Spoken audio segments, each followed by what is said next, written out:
দেশের প্রাক্তন প্রধানমন্ত্রী ডক্টর মনমোহন সিংয়ের মৃত্যুতে ভারতবর্ষের রাজনীতিতে যে শূন্যতা তৈরি হলো সেটাকে পূরণ করা অত্যন্ত দুঃসাধ্যকর হয়ে উঠবে।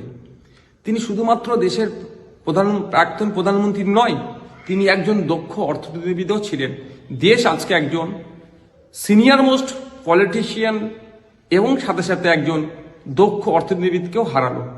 তিনি 2004 থেকে 2014 পর্যন্ত ইউপিএ 1 ইউপিএ 2 সরকারের মন্ত্রিসভা তিনি প্রধানমন্ত্রী ছিলেন। তাহার আমলে শিক্ষা, স্বাস্থ্য সহ জনকল্যাণমুখী অনেক নীতির আপগ্রেড হয়েছিল। আরটিআই অ্যাক্ট থেকে শুরু করে ফরেস্ট রাইট অ্যাক্ট থেকে শুরু করে বিভিন্ন আইনেরও এস্টাবলিশ হয়েছিল। আমরা আজকে ডক্টর মনমোহন সিংয়ের পরিবারকে সমবেদনা জানাচ্ছি, তার স্মৃতির প্রতি বিনম্র শ্রদ্ধাও জানাচ্ছি।